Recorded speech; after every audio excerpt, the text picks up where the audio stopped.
Oh, there's still some apples. Here's the microphone. Yeah, I have to clean up a little bit more. Yes, do you want any help? No. They are a messy lot, aren't they? Here's another apple. Brothers. At least there's no blood or fingers. Yeah, I got blood on my hands. He has got blood on his hands. Yeah. Not a good sign. I feel strange because I'm all on my own. I've been for the last 2 days with Christina, which has been wonderful. Where is she? She hasn't gone, has she? No. She will have She's still here. Q&A later this She's day. going to do her own, so she's very special.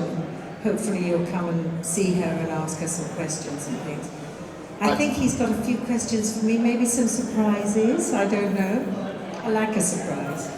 Production, I want to know something about, you did in the early 70s were the Dr. Phibes movies with Vincent Price. Can you tell us something about that? Golly, that's 70s, that is way before most of you were born.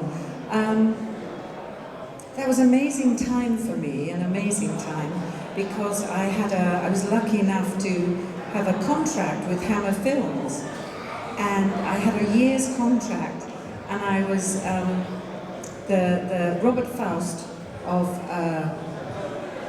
Dr. Phibes, the director, wanted to hire me to play the very interesting role of Dr. Phibes' wife, Victoria. And I wanted to do it because I wanted to work with Vincent Price, you know, having seen his amazing work and thinking that it's something I really wanted to do. Hammer were reluctant to let me go, and they said, you can have her for the role, but she has no credit. And they asked me, they said, do you mind not having a credit? I said, no. I said, just to watch Vincent work and be with Vincent, that's enough. You know, I don't need a credit. And certainly, it was one of my most difficult roles, Victoria Phibes. Insofar as I have no dialogue, and I'm a bit of a chatterbox, to say the least. So that was quite hard. No dialogue with Vincent, but I got to spend a nice long time with him, which was wonderful, and got to lie in the coffin with him, which was even more wonderful. I spent a whole day. Who can say that? I spent a whole day. Have we got we've got a bit of dry ice in the corner. Maybe in the honor of, maybe this is Vincent. Maybe that's a message. Who knows? But I spent a whole day with Vincent, lying in the coffin, so I kind of got to know the man pretty well. And he was an amazing man, and it was an extraordinary experience to work with him and to watch him. I asked Robert Faust, the director, if I could sit on the stage and watch him working, and he was on the stage, Vincent was on the stage, on the set by himself, and he was extraordinary. He was kind of mesmeric to watch. You know, he was just fascinating. He became this character, this extraordinary, demonic, theatrical character before my eyes.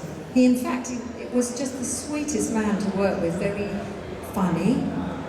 You often find this about people that have played kind of monsters on, you know, terrible people on screen. They're actually, in real life, little pussycats. They really, it's like Richard Keel in The Spy Who Loved Me.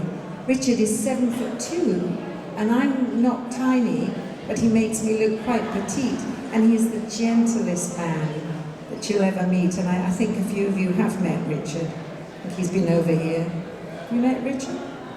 From The Spy Who Loved Me? And many more films. Richard Keel, Jaws. I'm going off on a tangent. So basically, they had me in the one film for Victoria Phibes, did the film came out, I went off to do another Hammer film, and then after the release of the first Dr. Phibes, they said, can we have her for continuity to play the wife again? So I got to work with Vincent again, but what an experience. I've been very lucky. I had the chance to work with three amazing icons of the horror genre, Christopher Lee, Peter Cushing, and Vincent. So I'm a very lucky girl. They were extraordinary. I've rambled, sorry. Go on, next question. Oh, you've got one? Hello. Hello. My question is, can you tell us your experience on the set of Bond, what it was like working with Richard and working with Roger Moore? You heard that, didn't you? What was my experience like on working on Bond with Richard and with Roger? That was one of my happiest films, I would say. I'd had the meeting with Cubby, he'd offered me the role, and it sort of was a bit of a whirlwind after that. I remember they had the announcement in the newspapers, and there was the lineup, and this was the first time I met Roger and Richard, Kurt Jürgens and Barbara. So we went to the Intercontinental Hotel in London, and we all had a wonderful dinner. This was before the shooting, and we met, and there was a barrage of press, paparazzi, the paps. I mean, it was quite extraordinary. So we met, and then I found myself in Sardinia, in this wonderful hotel in Costa Esmeralda called Cala de Volpe, Bay of the Wolf. And it was quite extraordinary because, have you been there? Looks like you've been there. Outside the hotel, we had speedboats, and we had my Jet Ranger, that was there. So we had a lot of, all the stuff was there. So you felt in the right frame of mind to play Bond. And just working with Roger and Richard was quite amazing. My scenes were mostly with Roger and Barbara. I actually didn't have any scenes with Richard, but we did the European tour. Came over to Germany, went all around Europe touring, and that was an extraordinary experience. Roger was amazing to work with. Has anybody met him? Roger Moore? You have? A book signing. At the airport in Melbourne. He's lovely, isn't he? He's very funny. He's just I said, somebody asked me yesterday, but he's a really generous man and a really generous actor. Because sometimes you meet, not often. The bigger the star, often the nicer they are. But he was just very helpful. I was nervous. I was working with these people, and Lewis Gilbert, the director, but he made it very comfortable, and I felt very happy with my little bit in Bond. I loved her. She was naughty but rather nice too. Hello. Hello. I would like to ask you how it was to shoot Maniac, and if you have special memories about Jones ballet. Well, Maniac, if anybody heard that, I worked on Maniac with Joe Spinell. I had the extraordinary pleasure, actually, of working with Joe. I met him on Star Crash. He played the evil Count Zahn in Star Crash with David Hasselhoff and Christopher Plummer. That was my first meeting with Joe. And from the moment we met, we just got on so well. It was good chemistry, good working chemistry. And we were like chalk and cheese, really. He was a bit of a bad boy, but very gentle and warm and an amazing actor, extraordinary actor. And so we got to do the 3 films. But working on Maniac, it was a small budget. It was a very small budget film. And I wasn't sure if I really wanted to do it. But having worked with Joe on Star Crash, I thought, yes, why not? What have I got to lose? I love Joe, and I met Bill Lustig, the director, and I liked him, I liked his ideas. I looked at the script and I thought, well, it's slightly different from James Bond or anything I'd ever done, but I thought, why not? I felt comfortable, so I decided to do it. So they gave me the script on the Sunday, and on the Monday at 7:30, we were working in New Jersey in a something casino. We were sitting there having breakfast, filming. So that was my first scene the next day. And it was a very improvised scene. So Joe was very much from the actor's studio style, Lee Strasberg style. He'd worked in prisons, working with the actors, working as therapy for the prison inmates. So he was a wonderful person. So I did that, did the first scene. I thought and I loved it, because I like, as an actor or an actress, I think it's fun in a way not to know what's coming, because then always your first reaction is maybe the most real.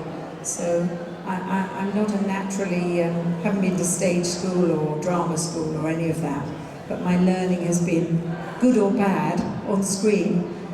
Sometimes extremely bad, sometimes not too bad. And then there are moments when I'm totally there, so. But no, Joe was amazing, and I got to work with him then, and then I worked with him on the last horror film. I think it was called Love to Kill over here, wasn't it, I think? But I know Maniac did quite well, didn't it, over here? Although it's still banned, apparently. Can't quite see why, because after all these years, do you know why? It's still banned? It's what? Because it's so brutal. That might have something to do with it. And also his performance is so realistic, that's the thing. It's just totally believable. He brought his character to life. I believed him. I'm sad to say that some of our scenes were lost though on the cutting room floor. We did some more scenes that made more sense of my character with Joe, but sadly they were lost. It was a small budget, and they blew it up, 16 mil, shot on 16 mil, and they blew it up to, full size, and I remember the opening, and it was pretty amazing. Joe had asked some of his friends along, and I think Robert Duvall was there. And to me, this was one of my extraordinary moments. Robert Duvall came over to me, and he said, "Nice performance." Wow, that was pretty cool. Anyway, sorry, go on. That was nice. Also at the beginning of your movie career, you did The Golden Voyage of Sinbad. I did. And another Hammer movie called Captain Kronos. Can you tell something about those two movies while shooting them? The Golden Voyage of Sinbad and Captain Kronos remain very, very close to my heart. I would say Captain Kronos would be one of my favourite parts. And I wasn't wanted for the film at all. I'd signed a contract for Hammer. I'd met Michael Carreras and Sir James, and they gave me a film test, and they put me under contract. And then they had to find a vehicle for me. So they found Kronos. And I liked it. I liked the role, I kind of related to the role, and so I began. But Brian Clements, who wrote and directed it, I think they didn't want me at first. They didn't. They wanted, they wanted a known name for it. But I think Hammer coerced him into having me. And after that, I think it kind of worked. I think it worked for both of us. Having done Kronos, Brian, we worked together, and then he decided he thought I was right for the role as Mariana in Sinbad. So he heavily lobbied for me for that. So I feel he was a bit of a mentor, really, Brian Clements. I love the way you run, you're so energetic. Look at you. Where are you off to now? Oh, there you are. Yeah, stop me if I'm rambling. You know I go on forever. There you go. That's just me. Hello. Hello. I have a question about the 1967's Casino Royale.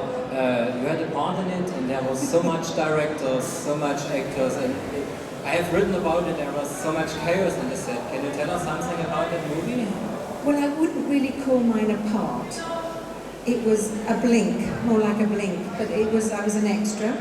There was hundreds of extras on that, hundreds of ladies during the making of that film. And I was one of them. I was doing a lot of modelling at the time.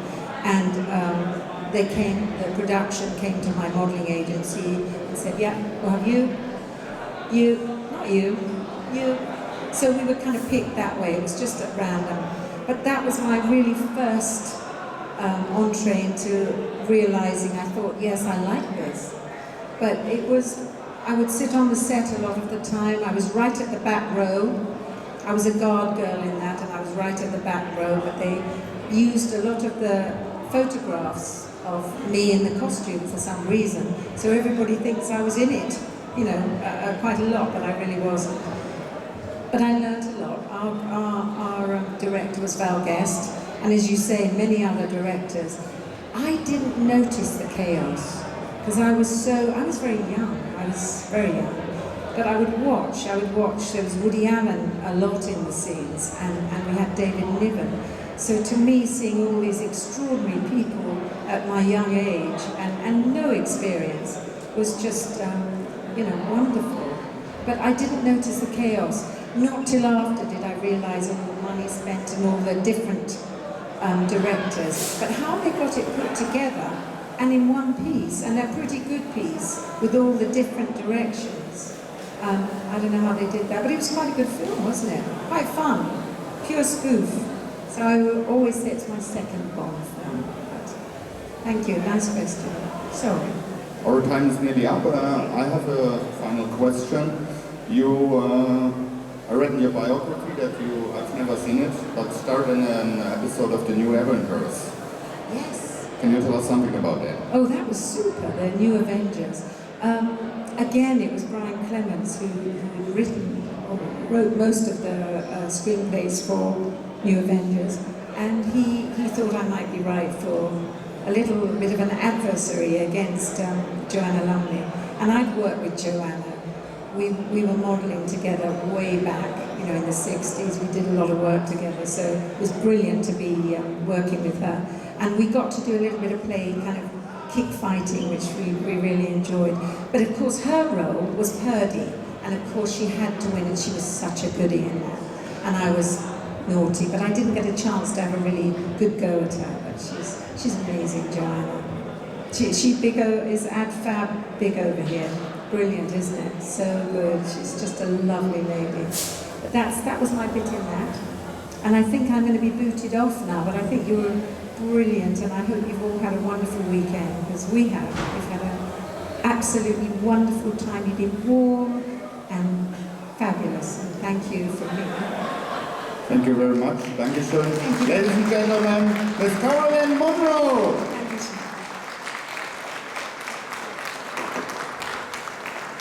Wir machen ganz kurz